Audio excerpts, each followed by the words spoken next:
What's good, YouTube? Make America Lay here, back with another NBA 2K24 video. And in today's video, I have another episode of Rare Builds for you guys, as you can see on your screen. In today's episode, we're going to be creating a inside out scorer. So let's just jump right into the build. Now, you can make this build at any position. I'm choosing a point guard position because that's what I want to make. Now, obviously, you can switch your position up. Same thing with the height, the weight, and the wingspan. You could tweak this to your liking. I just went 6'4" and 205, 6'6", because that's what I wanted for my specific attributes. But like I said, you can tweak this however you like. Moving on to the attributes, this is what I went with on my inside out scorer. 79 close shot, a 92 driving layup, a 70 driving dunk, and an 85 post control.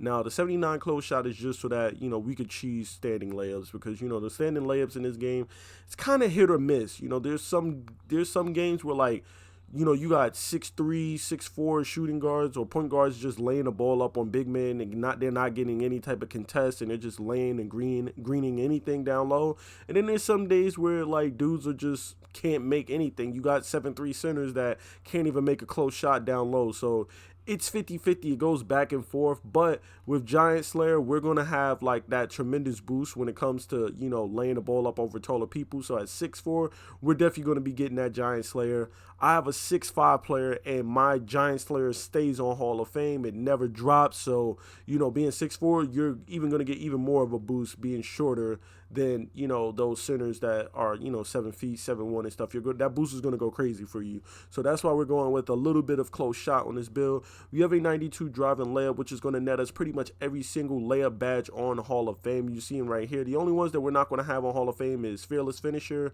and Bunny. Those are the only like layup badges. I guess Slithery is considered like a layup / dunking badge, but it's not just strictly for layups. It's for driving, dunking as well too. So, but we're gonna have every other badge: Giant Slayer, Acrobat, Flow Game, Pro Touch, Scooper, Spin Cycle, and Two Step, all on Hall of Fame. Which all of these badges go crazy. 70 driving dunk isn't really to get any badges or anything. It's really just so that we have some decent signature animation, so that when we drive to the basket and we don't want to go up with a layup, we're trying to dunk, we do have some decent dunking sigs or whatever. So that's why I went with that 70 driving dunk. Probably could drop it a little lower, but 70 is going to give you some decent one hand, one foot dunks where you're not just, just going up with slow rim grazer dunks that's going to get blocked or whatever. I mean, the rim grazers go crazy too. Don't get it twisted. They're harder to block and stuff too. But you just want simple, clean animations, and that 70 driving dunk is threshold that we'll definitely get some decent dunks on our build. And then the 85 post control is which going to separate your build from other builds, because most builds aren't putting post control, especially for guards.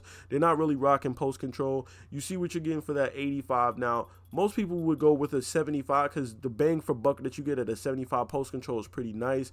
You see that Dream Shake, the Drop Stepper, Hook Specialist, Post Fade Phenom Gold, and Silver Post Spin Technician, which is pretty nice to have just on Silver, because you're not going to primarily be posting up. That's just another added level of your game. But when you go up to that 85, you'll see that these badges jump to gold, and you also have Hall of Fame Post Fade Phenom, which is going to go crazy with our mid-range and stuff. So I wanted to go with an 85 post control. That's just me. Again, you could tweak these attributes how you like.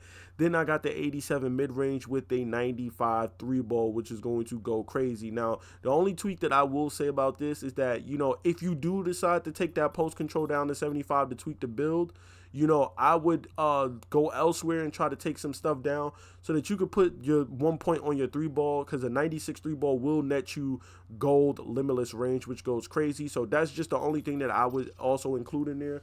If you don't care about having gold limitless range or anything like that, then you could keep things like this. I personally like the post control because it just adds another layer to your game. Then of course we have the 99 free throw, which you don't need if you don't play rec. If you don't play rec or pro-am, you could bring this all the way down to a 71. Like I said, you could tweak the post control as well too, and then maybe find something else where you could tweak it a little bit and then throw that 1 point into your 3-point shot.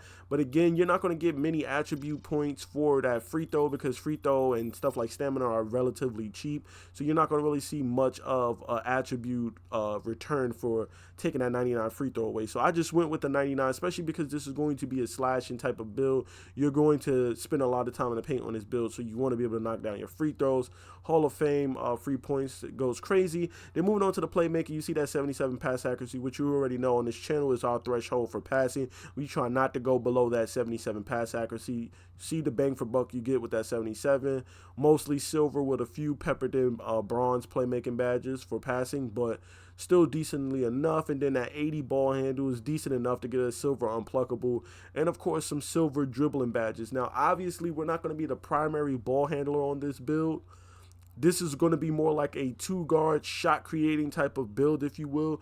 You're not really looking to run the offense with this build. You know, you can, but you're not really looking to be the primary ball handler with this build, because you're not going to have super high ball handling, super high pass accuracy. This is more like a two-guard build along with the 70 speed with ball. And then we also made sure that we reach that 76 perimeter defense threshold, because like I told you guys, that 76 goes a long way. You see these bronze badges that we're all going to have, just making us an adequate defender. You don't want to be out here with a 60 or 55 perimeter defense. Yes, you will be able to clamp some people here and there, but unless you have a dedicated lock on your team that's going to guard ball, you are going to get cooked. You aren't going to be contesting shots. You're not going to be able to stay in front of somebody with gold blow by and gold speed booster, and you're going to get your ass cut. So to prevent that, just go with a minimum of a 76 perimeter defense.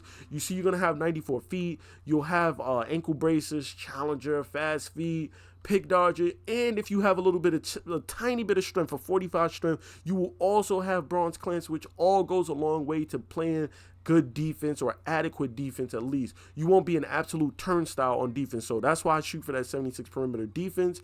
And then moving on to our physicals, we have an 80 speed with an 84 acceleration. Now obviously it's not the best, but you know, it's better than nothing. You know, that acceleration is going to help with getting separation along with your speed with ball. And then we have the 80 speed, which is decent enough. It's not going to be too slow. You want a minimum of an 80. You don't really want to dip below that, in my opinion.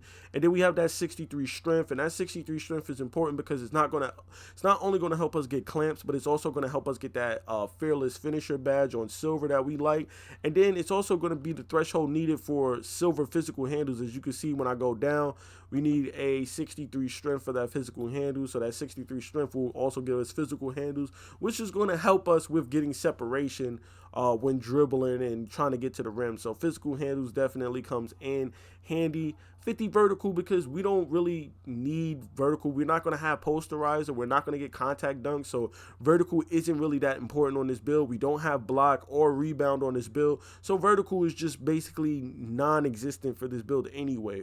We aren't going to be jumping for poster dunks or contact dunks. We're not shooting for blocks or rebounds, so there's really no reason to get vertical on this build. It's not going to really benefit us too much, so that's why I didn't really put anything on vertical. And then finally we finished the build out with a 99 stamina. That's going to help us get 94 feet bronze. It's going to help us get workhorse bronze, and it's also going to help us with getting that silver handles for days. And then of course you'll see that, you know, the shades of Abdul Rauf, Jamal Murray, and of course Darius Garland. You'll see that we have built an inside out score. So this is my inside out score build for NBA 2K24.